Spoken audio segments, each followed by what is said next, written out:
What's up, you guys? Welcome to my channel. My name is Jeffrey Barnes. Thank you so much for stopping by. If you're new here, thank you so much for stopping by. Please hit that subscription button and turn on the notifications, and definitely give this video a big thumbs up. I would really appreciate it. And if you guys are returning, thank you so much for your guys' support. I love you guys. I really, really do. I really appreciate you guys' support. The channel's small, and I'm trying to grow it. I mainly do Halloween news, and I'm trying to grow it and start covering some other stuff. So this video is tackling some other news that's definitely outside of the Halloween realm. So if you guys are into it, into me making other videos besides Halloween stuff, definitely give this video a thumbs up. Definitely appreciate it. Definitely drop some comments down below if you guys are into Texas Chainsaw Massacre. What's your favorite movie? How you guys feel about the remakes? How do you guys feel about the reboot? And definitely stay tuned till the end of the video because we're going to be talking about a whole lot of stuff. So thank you guys.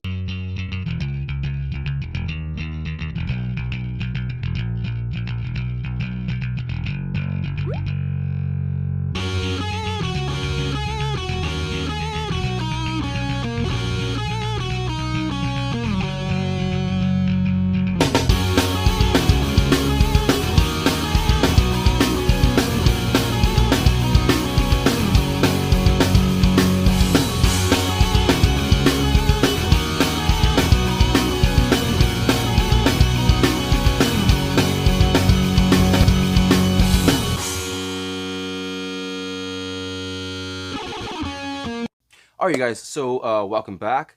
So we kind of had a lot of stuff to discuss right now.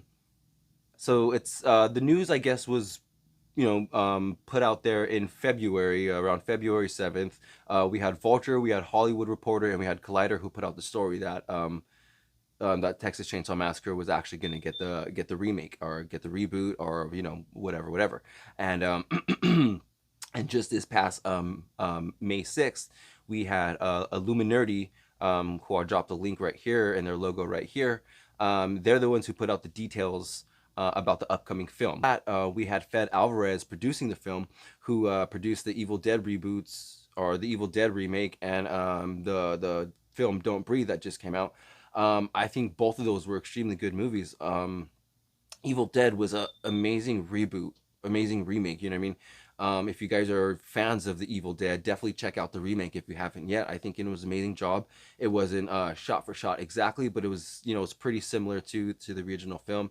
Close enough, but enough changed where it was definitely watchable, and it was definitely a hit there for a longtime fan of the movie like myself. Now, Don't Breathe, the other movie that he did, that was amazing. If you guys haven't seen it, definitely check that movie out. I don't want to give any spoilers away, but it is about an older gentleman who is blind, and these people are in his house, and it's hell of a fucking movie, and it's very interesting the movies that they're going with nowadays. That the older guys are as scary as the younger ones, if not maybe a little bit more scary. We have Michael Myers, who is 60. We have the character in Don't Breathe, who was around his 60s, and both those characters were equally as scary. I think they definitely put in those punches there, and it wasn't like, oh, they're just an old guy, just hit him. No, these are guys who were trained, who are tactile, who know how to do their thing. So those were very interesting movies. We also have the producers attached to the film. We have Paul Cassidy. Forgive me if I get the name wrong. Right here we have Rodo Sayugas, and we have Ian and Kim Henkel producing it. So we have it looks like they have a pretty good team of producers behind it. We also have directing the film, which is pretty exciting, Andy and Ryan Tohill. Now, from what I've heard, it sounds like these guys are pretty on the nose with the whole look and feel and theme of the Texas Chainsaw Massacre. They directed the movie The Dig, which I haven't seen, but I have seen the trailer, and it looks really, really good. I don't want to say too much, but it is pretty much about a killer who is trying to dig up a body where he can't remember where it's at. So, so that sounds pretty good. and I definitely want to see that. The trailer, like I said, looked amazing. They also directed a couple short films, some stuff here and there. I know a couple of the shorts included Eyeline and a film called Insulin. So I definitely want to check those out, just to see what kind of film that we're gonna, or what kind of film that we're gonna be getting in the upcoming remake. Now, attached to write the screenplay, we have Chris Thomas Devlin, which he wrote Cobweb and The Wretched Emily Derringer. So I haven't seen those films also, but I'm definitely going to be checking those out just to see what kind of writing feel that we might expect to see in the upcoming Texas Chainsaw remake. So yeah, so getting the team out of the way, let's kind of get into what the story is going to be a little bit about, a little bit of the synopsis. Um, so it looks like the story is going to be a reboot slash sequel. Now, what that means is it's rebooting the franchise, but it's not taking away the first film. So pretty much it's doing along the lines of what Halloween 2018 did. It was only keeping the first film in canon and erasing all the other ones. So I think that's a pretty interesting take on it. The remakes, oh man, the Texas Chainsaw Massacre remakes were so good. Both of them were so good. Part 2 was amazing. Part 3 was amazing. I love I love this whole franchise. I really do. I love this whole franchise. And I am really excited, and I'm super excited to actually see where they're going to be going with this, because Leatherface himself is a really interesting character, and the Hewitt family and just everything that the family stands for is very interesting. Although it tackles some really taboo subjects like cannibalism, besides that, it's a really interesting dive into the psyche of these people's mentality and kind of where they are, where they come from, what kind of people can possibly be out there in rural areas, not rural, blah, blah, that's a tongue twister. What kind of people can be out there in rural areas, not just here in the States, but anywhere in the world, really, where there's nobody around and there's either a person or a family of people who can pretty much run amok, and there's no real authority, there's no guidance, and there's no watching these people. So I think that could be pretty interesting, and I think that's why these stories are so interesting. Um, um, Again, with what they have going with Halloween 2018 and Halloween Kills, they're setting this film 40 years later. So we're starting from the first movie. We're erasing everything in canon, or everything that's ever came after any remake. We're starting from the first film 40 years later. So like I said, just kind of along the lines of what they're doing with the Halloween movies, they're going to be doing with this franchise. Now, the story of the film is going to be following two sisters, um, Malady and Dreama, I believe the name is. Who knows if these names are going to stick or if they might change them later on. I think I've never heard of the name Dreama. It's a pretty interesting name. I wonder if anyone has that name out there. If your name is Dreama, or if you know anyone whose name is that, definitely drop that in the comments below, because I don't know if that's a real name or if it's just something they kind of made up for the film to kind of tie into the storyline. So let me know in the comments below. I think that's really interesting. So we have Malady, who's a 25-year-old business type from San Francisco, and she drags her younger sister Dreama, who's a teenager, to Texas. And Dreama is, like I said, she's a teenager. She's an amateur photographer, and along the lines of the first movie with Franklin, she is in a wheelchair and she is presumably disabled. So, do I like that they did that? No, no, not at all. I'm like, you couldn't come up with something. Okay, I love the fact that they're giving her a disability, because that's tied into what a lot is going, what a lot of is going on in our culture today. Um, but I feel like you could have given her a different disability. Like, you didn't have to put her in a wheelchair, just like what we saw in the first one. I just think that's a little bit too much of a callback to the original one. I really don't like that idea. Sorry, you guys. Hopefully, before things start rolling, you'll hear some feedback and how that's just kind of a stupid idea. Sorry, I just think that's a stupid idea. I just, like I said, I love the idea of giving her a disability, but just not at a wheelchair. Maybe have her in crutches, or a cast, or you know, immobilize her some other way. Just don't go in the same old she's in a wheelchair, because that's so boring. We saw it in the first movie. We saw what can happen. Um, Maybe nowadays you're going to add a little bit more intensity to it, and maybe it is going to add to that shock factor. Maybe it's going to be a little bit more scary. So I'm interested in seeing that. Um, but with that being said, they are saying that the reboot is setting up a new mythology for the film. In You know, we saw the four characters in the original and what happened to them. We don't really know what happened to geez, I'm forgetting her name right now. Or, you know, we don't really know what happened to the girl that survived at the end. So maybe we're gonna see a little bit about that. But it is setting up a new mythology and taking these new characters, these new girls, out of their, you know, physical and cultural surroundings, and placing them somewhere completely different. So like I said, she's going on a business trip to Texas, and I'm guessing somehow, somewhere along the line, she ends up in a really rural area, where, you know, you know who lives. I don't have to say that. We're coming up to that. But I think that's going to be really interesting. You know, like I said, they're going to be taking them out of their elements, both, you know, culturally and physically. You know, obviously physically, but mainly culturally. So I think that's adds to like the new, you know, horror mythology that they kind of add to this. It's really taking you out of your element. Whereas the first movie, I don't really feel like they tackled that all that much. It doesn't seem like they were really all out of their element, because Franklin and his sister were from the area. They were going to their dad's house, so it kind of seemed like they were all kind of familiar with the area. So I think that's going to be interesting to see them um, add some new characters who are out of their element. That's always, I think that's more scary, is being out of your element. You know what I mean? It's a good factor to put into your horror films. I feel like, is being totally out of your element. We could come up with so many ideas and so many movies who have followed that structure, is taking somebody out of their element. I think that's amazing.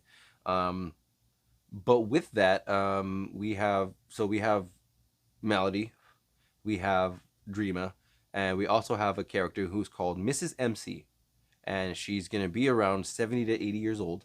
They're casting all ethnicities for her, which I love. That they're not just sticking to a Caucasian. You know, who knows what ethnicity they're going to be casting for. So I think that's pretty cool that they're doing that. Um, she said that she's the only person that can calm Leatherface's tantrums down, which is pretty interesting that someone can actually get through to Leatherface. And okay, so we'll get to that. We'll get to that in a second. But there is a lot to be said about these two characters and about the storyline that they're going with. There's a whole lot. So like I said, that she's the only one that actually can communicate with this guy and calm him down when he's completely freaking out, which is very interesting. But they said that she's a warm, honest woman who has fostered abandoned children for decades. Again, I love this character already. Like, I can't wait to see her on film, on camera. You know, she sounds amazing. She sounds like a really cool character that we haven't seen in a horror film. I think we kind of got a little bit of glimpse of that in the remakes. So they actually said, despite having a positive outlook on life, that she actually is facing eviction from her home, which is in rural Texas, which is interesting because, you know, they put that in there, that she is a really, really nice lady, but she is on the verge of losing her home, which I'm sure she's lived there for years. Like I said, for decades, she's lived there for years. So she has definitely an emotional attachment to that, number one, but also where she, you know, somebody who's in her 80s supposed to go. So that's definitely going to be interesting, having that desperation in hand, knowing where Leatherface and you know that family came from, seeing what they did with, you know, the whole cannibalism thing in the first movie. It's going to be interesting to see her and what she's going to have to deal with in the movie, and her losing her home. And I think that's a really interesting story, interesting concept. And I wonder if they're going to have anyone else living with them, or if it's just going to be, you know, Mrs. MC and Leatherface. Thank you so much for sticking to the till this far into the video. We actually are going to be talking about the main character of the movie. We're going to be talking about Leatherface. And I don't know if he had a name in the first movie. Obviously, they didn't call him Leatherface. I don't remember what they called him, if they even did call him anything. But seeing the character of Mrs. MC, I'm guessing either she found out his name or she gave him the name. So Leatherface is actually going to be going by the name Kenny in this movie. I don't know if that's just something they put for casting and just to have a name.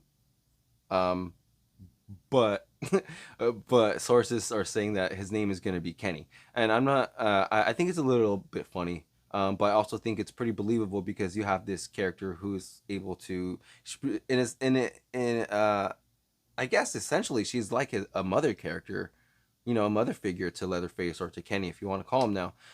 So she's able to calm him down. She's given him a name, so we have a name for Leatherface. Which is something that we haven't. I mean, we have seen it in the remakes, but I think this is going to be pretty interesting to see. I don't know. I don't know.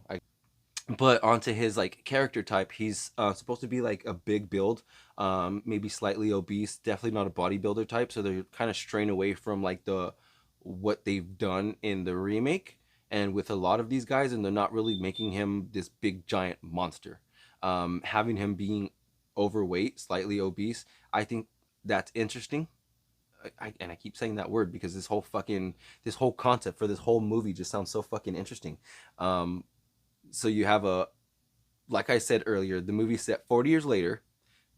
So Leatherface is 60 years old. His name's Kenny, and he's like this obese dude who's wearing this mask, and I can't even imagine what kind of mask is he wearing in this movie. It is if it's gonna be like this like decaying nasty like flesh mask, or if there's gonna be some sort of like leather, like literal leather mask, leather face, leather mask, like a mask made of leather. Um, which I kind of see them doing that. I don't see if this character Mrs. MC is like treating him like a son and kind of like kind of like treat awaking him to like the real world and not having him be this like psycho killer. I'm not. I'm guessing that she's not gonna have him being wearing like a fucking human face. So I'm guessing maybe she made him some sort of mask. So that's gonna be interesting to see. It also said that he's in church clothes that are slightly too tight, that are gonna be too tight fitted on him. So again, a obese old Leatherface wearing church clothes, which is not too far off from what he wore in the original movie. He was wearing a blazer and uh, a tie and a shirt, so that's not really too far off, and it's not too like that weird that he's gonna be wearing that. I think it'd be weirder if he was like in sweats or something, like some fat dude watching TV all day. Which actually, yeah, we'll get to that. But it says that he's a nonverbal character. He's a complex nonverbal character who kind of gets by using like guttural noises, like a howling belly laugh to like a pig like squeal. I think they said. So interesting that he doesn't talk. So automatically we know that there is something wrong with him mentally, that he can't talk after all these years, that he's still like whatever the word is, he's not able to speak even in his old age. He never learned. So that's interesting. And to hear him having this like crazy like belly laugh, it sounds like him, sounds like something. And then the pig noises, I'm interested to hear that. I'm guessing when he like starts having these tantrums and is like gonna be going crazy, he's making like these pig noises. So that's sounds pretty scary.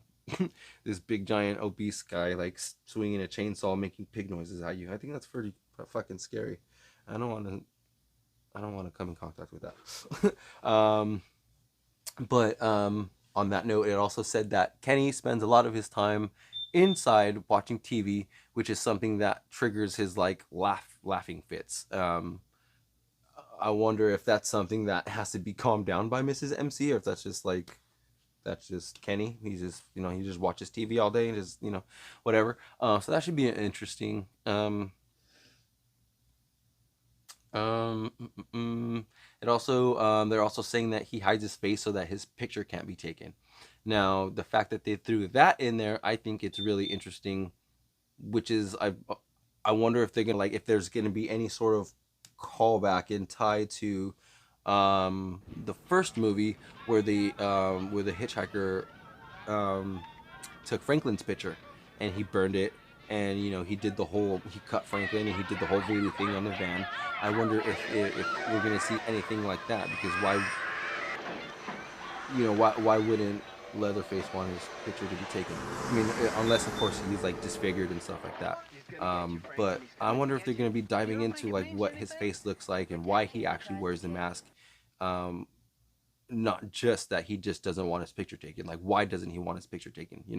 Um, I also I wonder if Mrs. MC is gonna know about Kenny's past. I guess I'll just call him Kenny. I wonder if she is gonna know about Kenny's past and what happened back in 1974 or whatever. I'm so interested to see or if they're gonna have a backstory as to how she found this character. Sorry, it's my cat. Go on. Yeah, I wonder if they're gonna like have a backstory as to how she found his character and how she took him in. Because the last that we saw, Leatherface was covered in blood, swinging a chainsaw at this girl who had escaped, mind you. So there's that. What happened to the cook and to the hitchhiker. There's so many questions that I wonder if they're actually going to be answered in this movie, because the second one, the second Texas Chainsaw Massacre, the hitchhiker was dead, and that's who Chop Top was, of course, carrying, in front of him, like a dummy, like a dead fucking dead body shield. Like I don't know, how the fuck would you even say that? Like a shield, dead body shield. I don't know. He was, yeah. You guys get what I mean. If you don't know, here's a clip of it, because it's pretty fucking.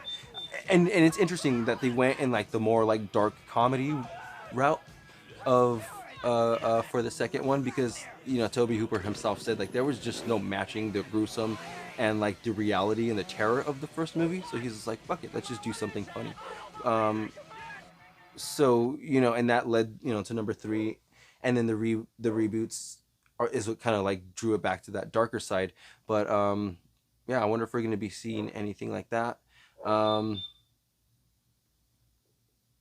I wonder if we're going to be talking, like I said, if they're going to be mentioning where the family went, what happened to the girl at the end.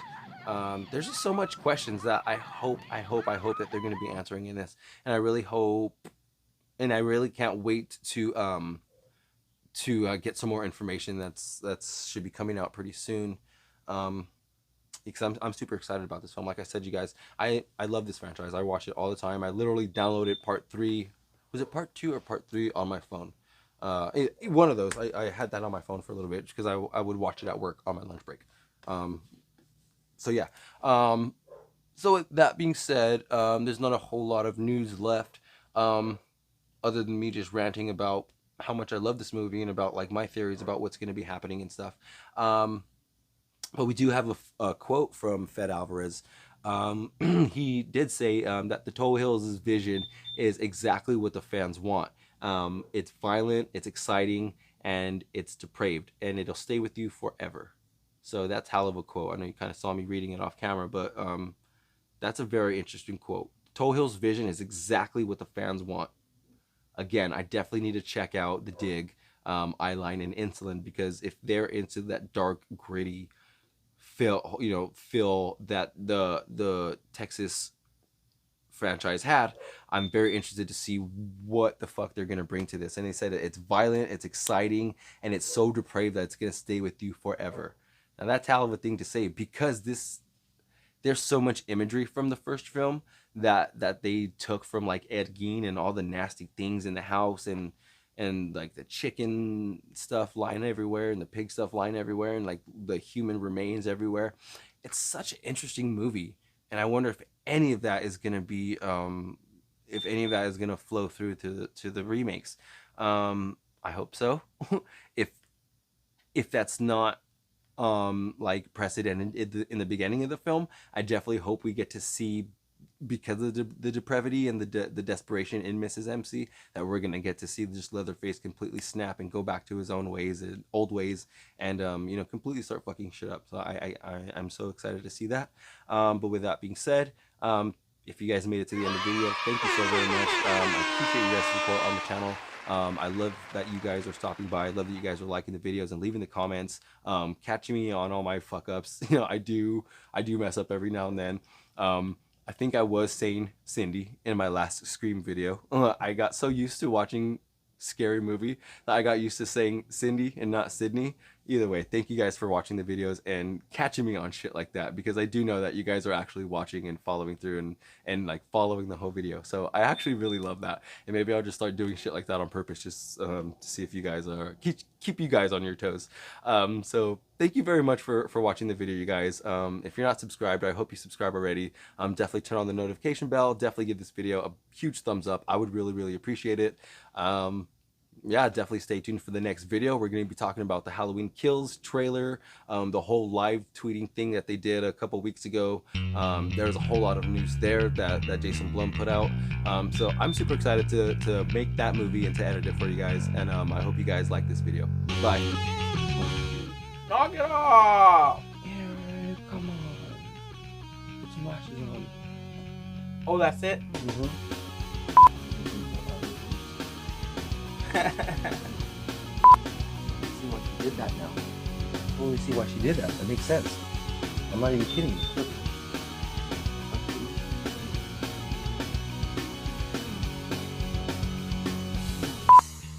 Go find a girl! No, I'm just saying, like, that's why she did that. Girls wear that shirt. They have their boobs.